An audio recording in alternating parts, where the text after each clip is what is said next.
ശ്രീമതി വീണ ജോർജിന് നേരെ കണ്ണൂർ റെയിൽവേ സ്റ്റേഷനിലുണ്ടായ പ്രതിഷേധം, ആ പ്രതിഷേധത്തിന് നേതൃത്വം കൊടുത്തത് അല്ലെങ്കിൽ ആ പ്രതിഷേധം നടത്തിയത് KSU പ്രവർത്തകരാണ്. കേരള സ്റ്റുഡൻസ് യൂണിയൻ, കോൺഗ്രസിന്റെ വിദ്യാർത്ഥി വിഭാഗമായ KSUക്കാരാണ് ആ പ്രതിഷേധം സംഘടിപ്പിച്ചത്.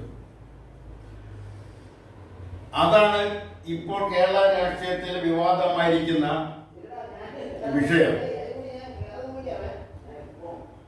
ആ പ്രതിഷേധത്തിൽ മന്ത്രിക്ക് പരിക്ക് പറ്റി, അവർ ആശുപത്രിയിലായി, അതും ICUവിൽ വിദഗ്ധ പരിശോധന നടത്തി അവർ ഡിസ്ചാർജായി. എന്തായാലും ആ വിവാദം കെട്ടടങ്ങിയിട്ടില്ല. ആ വിവാദത്തിൽ തന്നെ സംസ്ഥാന യുവജന ക്ഷേമ വികസന കോർപ്പറേഷൻ ചെയർപേഴ്സന്റെ നേതൃത്വത്തിൽ നടന്ന പ്രതിഷേധ പ്രകടനത്തിൽ ഉയർന്നു വന്ന മറ്റൊരു മുദ്രാവാക്യം, അശ്ലീല ചുവയുള്ള മുദ്രാവാക്യം, അതെല്ലാം വിവാദമായി മാറിയിരിക്കുന്നു. അതിനെതിരെ പോലീസ് കേസെടുത്തിരിക്കുന്നു. മന്ത്രിക്കെതിരെയുള്ള കയ്യേറ്റത്തിന്, ആക്രമണത്തിന് പോലീസ് കേസെടുത്തിരിക്കുന്നു. അതിൽ 4-5 വിദ്യാർത്ഥി KSUവിന്റെ പ്രവർത്തകർ ജയിലിലാണ്. ഇതൊക്കെയാണ് ഇപ്പോഴത്തെ രാഷ്ട്രീയ സംഭവ വികാസങ്ങൾ എന്ന് പറയുന്നത്. എന്തിനും ഏതിനും ഉരുമ്പിട്ടിറങ്ങുന്നവരാണ് വിദ്യാർത്ഥി യുവജനങ്ങൾ. അത് ന്യായമായ കാര്യത്തിനായാലും അന്യായമായ കാര്യത്തിനായാലും, പുരോഗമന കാര്യത്തിനായാലും പിന്തിരിപ്പൻ കാര്യത്തിനായാലും, വിപ്ലവപരമായ കാര്യത്തിനായാലും പ്രതിവിപ്ലവപരമായ കാര്യത്തിനായാലും രാഷ്ട്രീയ പാർട്ടികൾ ഉപയോഗിക്കുന്നത് യുവജനങ്ങളെയാണ്. അതായത് വിദ്യാർത്ഥി യുവജന പ്രസ്ഥാനങ്ങളിൽ പ്രവർത്തിക്കുന്നവരെയാണ് എല്ലാ രാഷ്ട്രീയ പാർട്ടികളും സമര രംഗത്ത് ഉപയോഗപ്പെടുത്തുന്നത്. അത് തന്നെയാണ് ഇപ്പോഴും സംഭവിച്ചിരിക്കുന്നത്. കാരണം ഏത് ആശയവും പെട്ടെന്ന് സ്വാധീനിക്കാൻ കഴിയുന്ന മനസ്സാണ് യുവജനങ്ങളുടേത്. അത് ഏത് രീതിയിലുള്ള ആശയമായാലും, പുരോഗമനപരമായ ആശയമായാലും പുരോഗമനപരമല്ലാത്ത പിന്തിരിപ്പൻ ആശയങ്ങളായാലും അത് യുവജനങ്ങളെ സ്വാധീനിക്കും.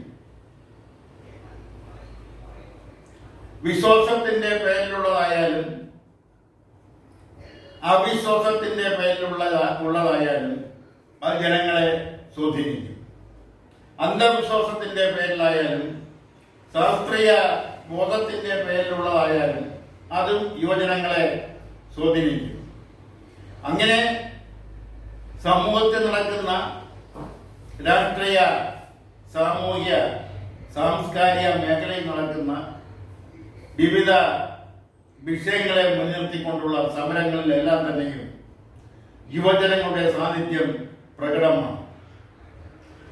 അത് പലപ്പോഴും നിയന്ത്രണ വിധേയം അല്ലാതായിട്ടുണ്ട്. എല്ലാ രാഷ്ട്രീയക്കാരും യുവജനങ്ങളെ ചില താല്പര്യങ്ങൾക്ക് വേണ്ടി പ്രയോജനപ്പെടുത്തുന്നുമുണ്ട്. കേരളത്തിന്റെ രാഷ്ട്രീയ ഭൂപടം എടുത്ത് പരിശോധിച്ചു നോക്കിയാൽ കേരള രൂപീകരണത്തിന് ശേഷം കേരളത്തിൽ നടന്നിട്ടുള്ള രാഷ്ട്രീയ കൊലപാതകങ്ങളിൽ ഏകദേശം 1000-ഓളം വിദ്യാർത്ഥി യുവജനങ്ങൾ കൊല്ലപ്പെട്ടിട്ടുണ്ട്. അത് ഒരു രാഷ്ട്രീയ പാർട്ടിയുടെ മാത്രമല്ല, ചില വിദ്യാർത്ഥി നേതാക്കൾ സമൂഹത്തിന്റെ നാളത്തെ കേരള രാഷ്ട്രീയത്തിന്റെ ചുക്കാൻ പിടിക്കേണ്ടവർ, ഈ രാജ്യത്തിന്റെ ഭരണചക്രം നിയന്ത്രിക്കാൻ കെൽപ്പുള്ളവരായി വളർന്നു വരേണ്ടവർ കൊലക്കത്തിക്കിരയായിട്ടുണ്ട്. മരണത്തിനിരയായിട്ടുണ്ട്. നിരവധി ഉദാഹരണങ്ങൾ നിരത്തി വയ്ക്കാനാകും. തിരുവനന്തപുരം പേരൂർക്കടയിലെ ദേവപാലൻ ഒരു സമരത്തിന്റെ ഭാഗമായിട്ട് ഒരു KSRTC ബസ് കൊണ്ട് ഇടിച്ച് കൊലപ്പെടുത്തുകയാണ് ചെയ്തത്. അതിന് അദ്ദേഹം ഒരു ഇടതുപക്ഷ SFIയുടെ പ്രവർത്തകനായിരുന്നു. പേരൂർക്കടയിൽ തന്നെ നടന്ന മറ്റൊരു പോലീസ് വെടിവെപ്പിൽ കൊല്ലപ്പെട്ട ജയപ്രകാശ് ഒരു CPIയുടെ യുവജന വിഭാഗമായ AIYFന്റെ പ്രവർത്തകനായിരുന്നു. കൊല്ലം SM കോളേജിലെ വിദ്യാർത്ഥി നേതാവായിരുന്ന ശ്രീകുമാർ SFIയുടെ നേതാവായിരുന്നു, കൊല്ലപ്പെട്ടത്. പന്തളം NSS കോളേജിലെ SFIയുടെ സജീവ പ്രവർത്തകരും കോളേജ് യൂണിയൻ നേതാവുമായിരുന്ന ഭുവനേന്ദ്രൻ കൊല്ലപ്പെട്ടത്. ഭുവനേന്ദ്രൻ അന്നത്തെ SFIയുടെ സംസ്ഥാന പ്രസിഡന്റായിരുന്ന G. സുധാകരൻ, ആ G. സുധാകരന്റെ അനുജനാണ്. തുടർന്ന് എടുത്തു നോക്കിയാൽ കൊല്ലം ജില്ലയിലെ നിലമേൽ കോളേജിലെ കോളേജ് കോമ്പസിൽ കൊല്ലപ്പെട്ട RSS പ്രവർത്തകൻ ദുർഗാദാസ്, കൂത്തപ്പുറമ്പ് വെടിവെപ്പിൽ പിടഞ്ഞു വീണ് മരിച്ച 5 DYFI പ്രവർത്തകർ. അങ്ങനെ നിരവധി യുവജനങ്ങള് ഈ കാലയളവിൽ കേരള രൂപീകരണത്തിന് ശേഷമുള്ള ഇന്നുവരെയുള്ള കാലയളവിൽ കൊല്ലപ്പെട്ടിട്ടുണ്ട്. ഇത്രയും പേര് കൊല്ലപ്പെടാനുണ്ടായ രാഷ്ട്രീയ സാഹചര്യം എന്ന് പറയുന്നത് അവരുടെ മനസ്സാണ്, യുവജനങ്ങളുടെ മനസ്സാണ്. ഏതിനും എന്തിനും ഉപയോഗപ്പെടുത്താൻ കഴിയുന്ന യുവജന മനസ്സ്. അല്പം ചരിത്രത്തിലേക്ക് കടന്നു ചെന്നാൽ ഹിറ്റ്ലർ പോലും തന്റെ ഭരണത്തിന് താങ്ങായി ബ്ലാക്ക് ഷർട്ട്സ് എന്ന പേരിൽ യുവജനങ്ങളെ സംഘടിപ്പിച്ച് തന്റെ ഭരണത്തിന് താങ്ങായി നിർത്തിയിട്ടുണ്ട്. മുസോളിനിയും ബ്രൗൺ ഷർട്ട്സ് എന്ന പേരിൽ യുവജനങ്ങളെ സംഘടിപ്പിച്ച് തന്റെ ഭരണത്തിന് തണലായി താങ്ങായി നിർത്തിയിട്ടുണ്ട്. ഇന്ത്യയിൽ പ്രഖ്യാപിച്ച ആഭ്യന്തര അടിയന്തരാവസ്ഥ, ആ അടിയന്തരാവസ്ഥയുടെ സംരക്ഷകരായി രംഗത്ത് വന്നത് ഒരു വിഭാഗം യുവജനങ്ങളാണ്. ആ അടിയന്തരാവസ്ഥയ്ക്ക് തണലായി താങ്ങായി സംരക്ഷകരായി പ്രചാരകരായി രംഗത്ത് വന്നതും യുവജനങ്ങളാണ്. കേരളത്തിൽ നടന്നിട്ടുള്ള തീവ്രവാദ രാഷ്ട്രീയത്തിന്റെ ഫലമായി നടന്നിട്ടുള്ള കൊലപാതകങ്ങൾ, അതിൽ പങ്കെടുത്തവരും യുവജനങ്ങളാണ്, യുവാക്കളാണ്. ആ സംഭവങ്ങളിൽ ജയിലിൽ കിടന്നതും യുവജനങ്ങളാണ്. ഇത്രയും പറയാൻ കാര്യം, നേരത്തെ പറഞ്ഞതുപോലെ ഏത് ആശയവും യുവജനങ്ങളെ സ്വാധീനിക്കും. അതിന്റെ വരും പരാജയങ്ങളെ കുറിച്ച് വീണ്ടും വിചാരമില്ലാതെയാണ് യുവജനങ്ങളുടെ ആ അത്തരം സന്ദർഭങ്ങളിൽ അവർ എടുത്തു ചാടുന്നത്. അവരുടെ കഴിവ്, കൽപ്പ്, ബുദ്ധിയുടെ ബൗദ്ധികപരമായ കഴിവ്, ആത്മാർത്ഥത, നിഷ്കളങ്കത, സത്യസന്ധത, ഇതെല്ലാം നേരായ മാർഗത്തിലൂടെ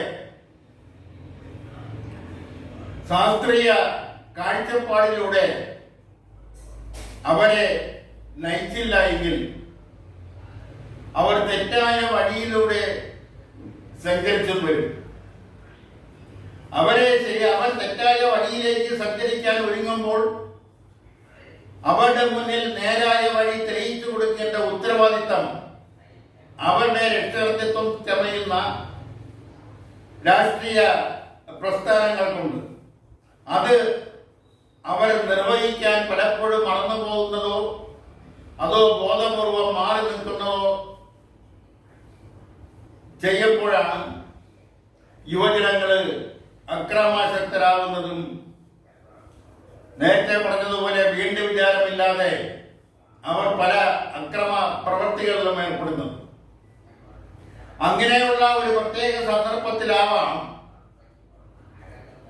അവർ മന്ത്രിക്ക് നേരെ പ്രതിഷേധം ഉയർത്തിയതും മന്ത്രിയെ ആക്രമിച്ചു എന്നുള്ള ആരോപണം ഉയർന്ന് വരത്തക്ക നിലയിൽ, അല്ലെങ്കിൽ മന്ത്രി ആസ്പത്രിയിൽ ആകത്തക്ക നിലയിലുള്ള ആക്രമണ സംഭവങ്ങൾ ഉണ്ടാകാൻ ഇടയായ സാഹചര്യമല്ല അവർക്ക് നേതൃത്വം കൊടുക്കുന്ന രാഷ്ട്രീയ പ്രസ്ഥാനങ്ങളുടെ പക്വതയില്ലായ്മയാണ്. ആ പക്വതയില്ലായ്മ, അല്ലെങ്കിൽ വിദ്യാർത്ഥികൾ ഒരു ഭാഗത്ത് പക്വതയില്ലായ്മയോടെ പെരുമാറുമ്പോൾ അവരെ പക്വതയില്ലായ്മ കൊണ്ട് നേരിടുന്നതിന് പകരം പക്വതയോടുകൂടി അവരെ സമീപിക്കുകയും അവർ ചെയ്യുന്ന പ്രവൃത്തികൾ തെറ്റാണെങ്കിൽ അത് അവരെ ബോധ്യപ്പെടുത്തിക്കൊണ്ട് ഇനി അത് ആവർത്തിക്കാതിരിക്കുന്നതിന് വേണ്ടി അവരെ പിന്തിരിപ്പിക്കുന്നതിന് വേണ്ടുന്ന പക്വതയാർന്ന നടപടികൾ സ്വീകരിക്കുകയാണ് എതിർപക്ഷത്തുള്ളവർ ചെയ്യേണ്ടത്. അല്ലാതെ എരുതിയിൽ നെയ്യൊഴിക്കുന്നത് പോലെ അവർക്ക് അവരുടെ അക്രമപരമായ പ്രവർത്തനങ്ങൾക്ക് ആവേശം കൊടുക്കാതെ, അതിന് ഉത്സാഹം ഉണ്ടാക്കി കൊടുക്കാതെ, അവർ ചെയ്യുന്നത് തെറ്റാണെന്ന് അവരെ ബോധ്യപ്പെടുത്തിക്കൊണ്ട് ഇനിയുള്ള കാര്യങ്ങൾ, ഇനിയുള്ള സമരങ്ങളിലെങ്കിലും അവർ ആവശ്യമില്ലാതെ അക്രമ സംഭവങ്ങളിലേക്ക് വഴി തെറ്റി പോകാതിരിക്കുന്നതിന് ഇത്തരം കാഴ്ചപ്പാടോടുകൂടിയുള്ള പ്രവർത്തനങ്ങൾ വളരെയധികം സഹായകരമാവുമെന്നാണ് ഈ അവസരത്തിൽ പറയാനുള്ളത്. എല്ലാ രാഷ്ട്രീയ കക്ഷികളും, അത് ഇടതുപക്ഷമായാലും വലതുപക്ഷമായാലും അതുപോലെ മറ്റ് രാഷ്ട്രീയ സംഘടനകളും, കേരളത്തിലെ എണ്ണിയാലൊടുങ്ങാത്ത യുവജന സംഘടനകളുണ്ട്. പ്രധാനമായും 3-4 യുവജന സംഘടനകളാണ് സജീവമായി രംഗത്തുള്ളത്. അത് CPIM-ന്റെ SFI-യും DYFI-യും വിദ്യാർത്ഥി സംഘടനയും യുവജന സംഘടനയും, കോൺഗ്രസിന്റെ KSU-യും യൂത്ത് കോൺഗ്രസും, BJP-യുടെ ABVP-യും യുവമോർച്ചയും, മുസ്ലിം ലീഗിന്റെ യൂത്ത് ലീഗ്, അതുപോലുള്ള ചെറുതും വലുതുമായ രാഷ്ട്രീയ പ്രസ്ഥാനങ്ങളുടെ, വിദ്യാർത്ഥി പ്രസ്ഥാനങ്ങളും യുവജന പ്രസ്ഥാനങ്ങളും,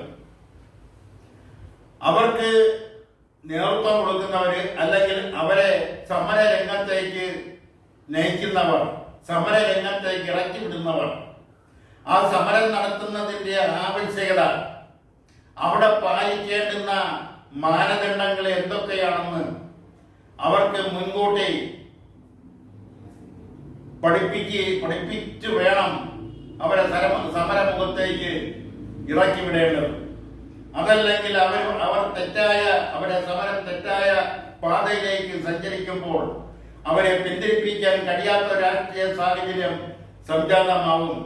അത് ഉണ്ടാകാതിരിക്കുന്നതിന് പ്രത്യേകിച്ച് വിദ്യാർത്ഥികളെയും യുവജനങ്ങളെയും സമര രംഗത്തേക്ക് കൈപിടിച്ച് നടത്തിക്കുമ്പോൾ സമരം ചെയ്യുന്നത് തെറ്റാണെന്ന അഭിപ്രായമല്ല ഈ പറഞ്ഞതിനർത്ഥം.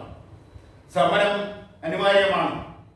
ആ സമരം നടത്തുന്നത് പ്രത്യേക കാഴ്ചപ്പാടോടുകൂടി, ശാസ്ത്രീയമായ കാഴ്ചപ്പാടോടുകൂടി ആയിരിക്കണമെന്ന് മാത്രം. ഒരു സമരം ചെയ്യുമ്പോൾ ആ സമരം കൊണ്ട് തങ്ങൾ പ്രതിദാനം ചെയ്യുന്ന വിഭാഗത്തിന് എന്ത് പ്രയോജനമാണ് ഉണ്ടാകുന്നത്, അത് സമൂഹത്തിന് എന്ത് പ്രയോജനമാണ് ഉണ്ടാകുന്നത്, അത് ഭാവി തലമുറയ്ക്ക് എന്ത് പ്രയോജനമാണ് ഉണ്ടാകുന്നത്, അതുകൊണ്ട് എന്ത് മാറ്റമാണ്, ക്രിയാത്മകമായ എന്ത് മാറ്റമാണ് ഉണ്ടാക്കാൻ കഴിയുക, അത് വിദ്യാഭ്യാസ മേഖലയിലായാലും യുവജനങ്ങളുടെ പ്രശ്നങ്ങളുടെ മേലുള്ള കാര്യങ്ങളിലായാലും അത് എങ്ങനെയാണ് സമരങ്ങൾ കൊണ്ട്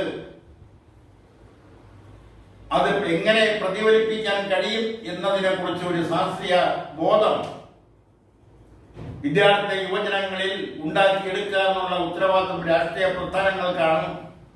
അത് അവര് മറന്ന് പോകാൻ പാടില്ല എന്നാണ് ഈ അവസരത്തിൽ പറയാനുള്ളത്.